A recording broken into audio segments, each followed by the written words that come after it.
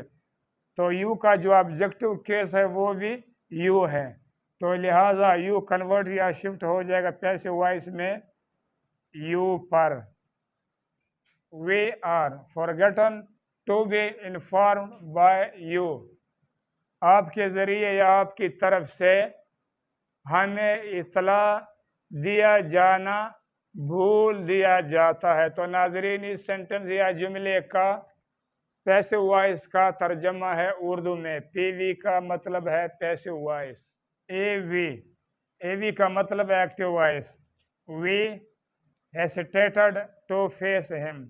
ہم اس کا سامنا کرنے سے ہچکچاتے ہیں یا گھبراتے ہیں۔ تو ناظرین جب ہم اس کو پیسو وائس میں کنورٹ یا شفٹ یا چینج کریں گے تو سب سے پہلے پیسو وائس میں ہم کا جو سبجیکٹو کیس ہے وہ ہی ہے، تو ہم پیسو وائس میں کنورٹ یا شفٹ ہو جائے گا ہی پر، اور ہی کے ساتھ ہیلپنگ ورب لگتا ہے از، اور hesitated یہ ورب کی تھرڈ فارم ہے، تو hesitate یعنی کہ ورب کی فرسٹ فارم پیسو وائس میں کنورٹ یا شفٹ ہو جائے گا ورب کی تھرڈ فارم میں یعنی کہ hesitated میں، اور اس کے بعد ٹو کو لگایا جاتا ہے، اور اس کے بعد ٹو کے ساتھ بی استعمال ہوتا ہے، اور اس کے بعد فیس یہ ورب کی فرسٹ فارم ہے، اور یہ پیسو وائس میں کنورٹ یا شفٹ ہو جائے گا ورب کی تھرڈ فارم یعنی کہ فیسڈ میں، اور اس کے بعد بائی کو لگایا جاتا ہے، اور اس کے بعد وی کا جو آبجیکٹو کیس ہے وہ اس ہے۔ تو لہٰذا وی کنورٹ یا شفٹ ہو جائے گا پیسو وائس میں آس پر. He is hesitated to be faced by him. ہمارے ذریعے ہمارے طرف سے اس کا سامنا کیا جانے سے گھبرایا یا ہچکچایا جاتا ہے. تو ناظرین اس سینٹنس یا جملے کا یہ ترجمہ ہے اردو کا پیسو وائس کا. اب تک کے لیے اتنا. ناظرین اگر میری یہ ویڈیو آپ کو پسند آیا تو سبسکرائب کر کے بیل آئیکن پر کلک کر کے آل پر ضرور کلک کریں اور ساتھ ساتھ لائک بھی کریں. انشاءاللہ اگلی ویڈیو میں active voice and passive voice of more than one subject and more than one verb in a sentence in present indefinite tense میں سیکھیں گے. اپنا خاص خیال رکھیں. اللہ نگہبان.